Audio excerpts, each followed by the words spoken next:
जय माता दी। Happy life success मंत्रा में दोस्तों आप सबका स्वागत है। आज जो हमारा नया सब्जेक्ट स्टार्ट होने जा रहा है वो है सूर्य ग्रह अगर किसी की भी कुंडली में प्रथम भाव में विराजमान है तो वो किस प्रकार का अच्छा और बुरा फल प्राप्त करवाते हैं आजीवन, और साथ में अगर ये महादशा अंतरदशा या गोचर में वर्ष फल में सूर्य प्रथम भाव में आ रहे हैं और सातवां घर खाली हो तो किस प्रकार का फल प्रदान करेंगे, और सूर्य अगर अशुभ अवस्था में आते हैं तो किस प्रकार का प्रभाव आपके जीवन में रहता है, और सूर्य अगर अलग अलग स्थानों में जैसे सूर्य फर्स्ट हाउस में हो और शुक्र सेवंथ हाउस में हो तो किस प्रकार का फल रहता है, अगर सूर्य फर्स्ट में चंद्र 2 में और शनि 11th में हो तो किस प्रकार का फल प्रदान करते हैं, और वही अगर सूर्य अशुभ अवस्था में हो तो किस प्रकार का फल प्रदान करते हैं, यही संपूर्ण जानकारी मैं आज आपको समक्ष दूंगा। तो अगर आप फर्स्ट टाइम ये हमारा यूट्यूब चैनल देख रहे हैं तो आपसे मेरी रिक्वेस्ट है, प्लीज़ इस चैनल को आप सब्सक्राइब करें, लाइक करें, ज़्यादा से ज़्यादा लोगों में शेयर करें, क्योंकि आपका शेयर किया हुआ किसी के भाग्य को बदलने में सक्षम हो सकता है। ये कुंडली की कोई भी आप जानकारी प्राप्त करना चाहते हैं नवग्रहों पर आधारित जो आपका जीवन चलता है तो आप हमें कांटेक्ट कर सकते हैं। डिस्क्रिप्शन में जाकर हमारा नंबर ले सकते हैं, वहाँ से आप व्हाट्सएप के through date of birth, birth time और बर्थ प्लेस 3 चीज़ें मात्र देने से आपका समाधान किया जा सकता है। शर्त यह है कि आपके कर्म ही आपका भाग्य का विधाता बनता है, जो जैसा बीज बोता है वैसा ही काटता है। तो हम सरल भाषा में यही समझाने की कोशिश करते हैं कि जो इंसान जैसा कर्म करता है उसको उस फल का भोग अवश्य ही प्राप्त होता है। तो स्टार्ट करते हैं। सूर्य किसी भी जातक की कुंडली में अगर प्रथम भाव में और सातवां घर खाली हो तो ऐसे में 24 वर्ष से पहले उस जातक को शादी करना बहुत ज़रूरी होता है, वरना कामयाबी जो जीवन में उनको चाहिए कामकाज से संबंधित वो संपूर्ण नहीं मिल पाएगी। तो ये इस बात का वो जातक खास ध्यान रखे। आप भी अपनी कुंडली चेक कर सकते हैं कि आपकी कुंडली में सूर्य प्रथम भाव में है, लग्न में है, तो आपको 24 वर्ष के पूर्व अपनी शादी का जो इंतज़ाम है अपने पेरेंट्स से करवा लेना चाहिए, या खुद आप सक्षम हैं तो खुद भी कर सकते हैं। तो आपकी जीवन में उन्नति निरंतर होती रहेगी।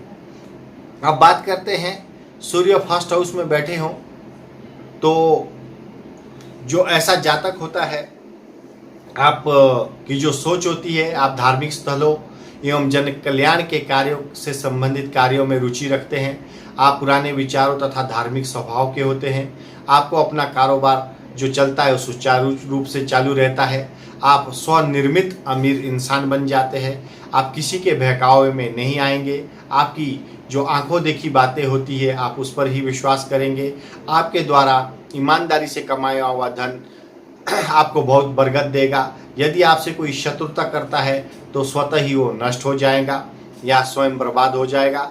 आप अपने चरित्र का ख्याल रखते हैं, खास ख्याल रखते हैं, तो उसमें आपको जो आपके उद्देश्यों की प्राप्ति है वो सरलता से प्राप्त हो जाती है। जो भी काम आप करना चाहते हैं अगर आपका चरित्र अच्छा है तो डेफिनेटली आप विजय की तरफ बढ़ते हैं।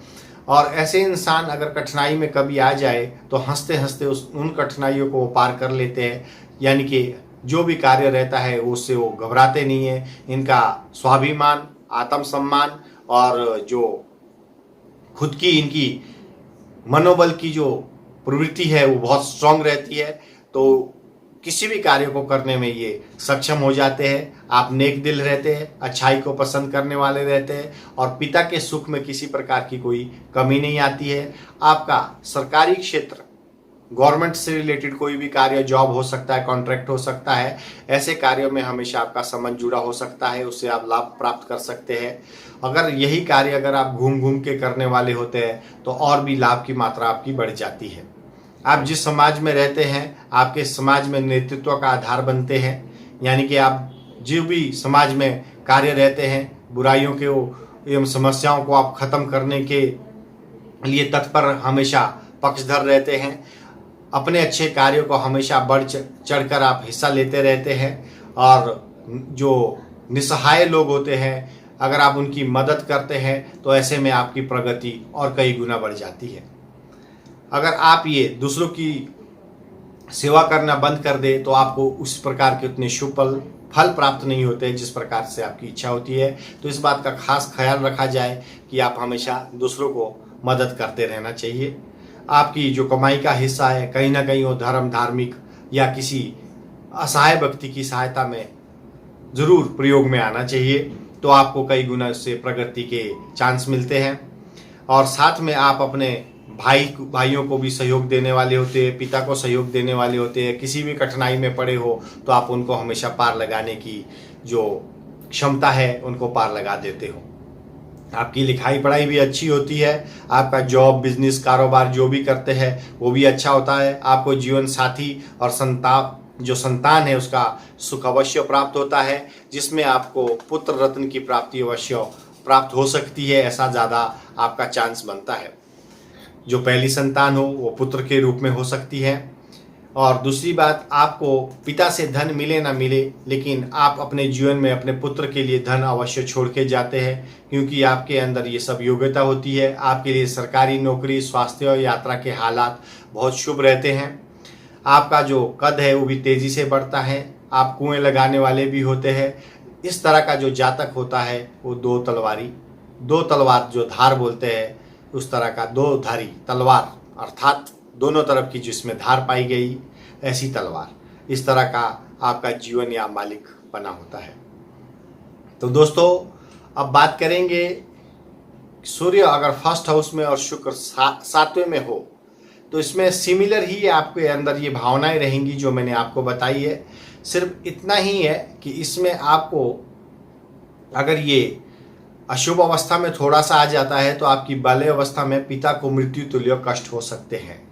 बाकी जो मैंने पहले बातें बताई हैं, तो सूर्य जिस भी जातक का फर्स्ट हाउस में है और 7th हाउस में उसका शुक्र बैठा है, तो ऐसा जातक जो मैंने पहले सारी चीज़ें अच्छी बताई ये सब जीवन में उनको प्राप्त होती है।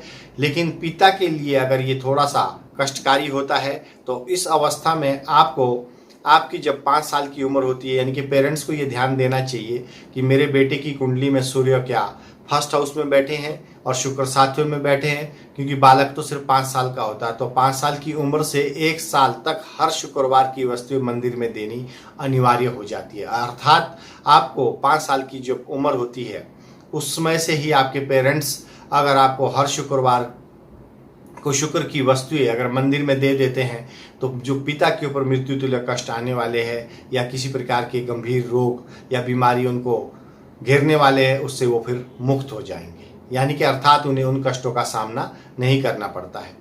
अब बात करेंगे, सूर्य अगर फर्स्ट हाउस में हो, चंद्र 2nd हाउस में हो और शनि 11th में हो, आपकी कुंडली देखिए, अगर आपकी कुंडली में भी ये योग है तो ये आपके लिए बहुत उत्तम है। आप बहुत ही भाग्यशाली इंसान हैं। आप जो भी कार्य जीवन में करते हैं उसमें सफलता अवश्य प्राप्त होती है। जैसा भी आपका समाज हो, आप समाज में हमेशा ऊंचे स्तर में रहने वाले होंगे और आपके पास जो जमीन, जायदाद या प्रॉपर्टी, पैसा, किसी प्रकार की कोई कमी नहीं रहती है। अब बात करेंगे, सूर्य अगर फर्स्ट हाउस में अशुभ हालात में बैठे हो तो किस प्रकार का जीवन में वो असर आपके प्रदान करते हैं। तो इससे संबंधित आपको उपाय भी मैं आपको बताऊंगा। तो उपाय अगर आप करते हैं तो आपके जीवन में अवश्य उन चीज़ों से लाभ प्राप्त होता है। आपके जीवन में आने वाली जो घटनाएं या तकलीफें उनसे आपकी दूरी बन जाती है, क्योंकि आपने समय अनुसार अगर उपाय किए हैं। सूर्य अशुभ होने की अवस्था में आपके जो प्रभाव है दूसरों के लिए वो अच्छा नहीं होता है। अगर ये अशुभ अवस्था में हो जाते हैं, आपके घर परिवार के अंदर कोई ना कोई मुसीबतें आती रहती हैं। आपके अंदर गुस्से की जो भावना है वो बढ़ जाती है और आप गुस्से में आकर ऐसे कड़वे शब्दों को बोलने लगेंगे जो दूसरों को चुभते जाएंगे, दूसरों को तकलीफ देंगे और बढ़ती उम्र के साथ शरीर में एक के बाद एक तकलीफें यानी कि बीमारियां भी शुरू हो जाएंगी। तो इसलिए इस बात का विशेष ध्यान रखें कि आपको हमेशा गुस्से के ऊपर कंट्रोल करना चाहिए अगर शुभ अवस्था में। लेकिन फिर भी ऐसे हालात बनते हैं तो जो मैं उपाय बताऊंगा लास्ट में उपाय करें। और साथ में ऐसे हालात में आपकी जो लिखाई पढ़ाई है या बड़ों से झगड़ा है, बड़ों का जो सुख है या वाहन का जो सुख है वो आपको संपूर्ण नहीं मिल पाता है। दुर्घटनाएं वगैरह आपके जीवन में लग जाती है और आपके अंदर सहन शक्ति जो है कम हो जाती है। यदि आप जल्दी विवाह कर ले तो सूर्य का प्रभाव शुभ हो जाता है। ये उपाय के तौर पे मैं आपको बता देता हूँ। अर्थात अगर 24 साल की उम्र से पहले आपकी शादी हो जाए, सूर्य अशुभ अवस्था में हो, तो डेफिनेटली आपके साथ ये जो घटनाएं घटने वाली है उसमें कमी आती है। कमी का मतलब ये नहीं होता है कि ये संपूर्ण आपका योग कट जाता है, फिर भी उपाय कट के ही ये उपाय करते हैं तो ही ये योग कट सकता है, जिसके कारण आपको अगर यहाँ पे और एक अवस्था आती है, अगर ये अशुभ अवस्था में है तो आपकी बातों का जो प्रभाव है दूसरों के ऊपर नहीं पड़ता। यूँ कहे कि जो भी आप काम करते हैं, रोज़मर्रा की जो ज़िंदगी होती है या आपकी जो कमाई जो करने वाले होते हैं, उसमें आपको अच्छे परिणाम ना तो जीवन साथी की तरफ से मिलते हैं, ना कामगार की तरफ से मिलते हैं। जो भी कार्य आप करते हैं या जो आपके सहयोगी रहते हैं, कहीं ना कहीं आपके साथ ये या सरकारी जो कार्य होते हैं हमेशा उनमें अड़चने आनी शुरू हो जाती है। तो ये सब अशुभ अवस्था में अगर सूर्य फर्स्ट हाउस में बैठे हैं तो इस प्रकार का फल वो आपके जीवन में देते रहेंगे। तो उपाय के तौर पे आपको अपने घर में हैंड पंप जरूर लगाना चाहिए, हैंड पंप जो होता है, और नमक कम से कम मात्रा में खाएं। शनिवार को शनि की वस्तुओं का जो दान होता है वो आपके लिए अनिवार्य है। अगर ये सब चीज़ों का पालन आप अपने जीवन में करते हैं तो डेफिनेटली आपके जीवन में जो चीज़ें मैंने आपको बताई है उसमें आप राहत महसूस करेंगे। आप अपना जो जीवन है वो खुशी से जी पाएंगे और आपके जीवन में जो आने वाली मुसीबतें हैं उनसे आप दूर रहेंगे। समाज में आपका नाम, यश, कीर्ति, रुपया, पैसा, धन, दौलत, बरगद, नौकर, चाकर, ये सब आपके पास बनते रहेंगे। लेकिन शर्त यही है कि आपको अपने जो कुंडली है, जन्म कुंडली है, अगर उसके अनुसार अपना जीवन जीते हैं, अगर वो अशुभ अवस्था में उसके उपाय को अपनाते हैं तो अवश्य ही अवश्य आपको लाभ प्राप्त होता है। तो ये आपका सूर्य जो मैंने आज जानकारी दी है, ये आपका महादशा में हो सकता है, अंतरदशा में हो सकता है, प्रत्यंतर दशा में या गोचर में वर्षफल में आ सकता है। तो ये उस किस प्रकार का फल प्रदान करते हो सब जानकारी मैंने आज आपको दी है।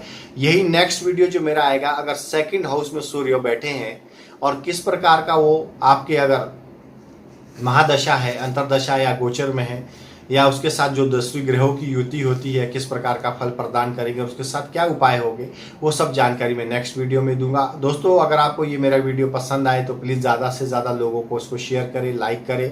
और अगर अभी तक आपने हैप्पी लाइफ सक्सेस मंत्रा यूट्यूब चैनल जो आपका चैनल इसको सब्सक्राइब नहीं किया तो प्लीज़ इसको सब्सक्राइब करें। और अगर आप कुंडली से संबंधित कोई भी जानकारी, आपके जीवन में किसी भी तरह की कोई परेशानी है, आपका काम काज, नौकरी, जादू टोना, ऊपरी बाधा या किसी भी प्रकार की शत्रुता, कोर्ट कचहरी या ऋण रोग शत्रु, किसी प्रकार का आपके जीवन में कोई बाधा है तो आप हमें कांटेक्ट कर सकते हैं। व्हाट्सअप नंबर आपको डिस्क्रिप्शन में दिया गया है, तो उसके माध्यम से ही आपका कांटेक्ट होगा। मुझे date of birth, birth time और बर्थ प्लेस लगेगा। Thank you so much. और माता रानी सबको सुखी रखे, स्वस्थ रखे, आप अच्छे कर्म करो और अपनों का ख्याल रखो और खुद का ख्याल रखो। यही भावना के साथ आज का विषय मैं यहीं पे समाप्त करता हूँ। माता रानी सबको सुखी रखे। जय माता दी।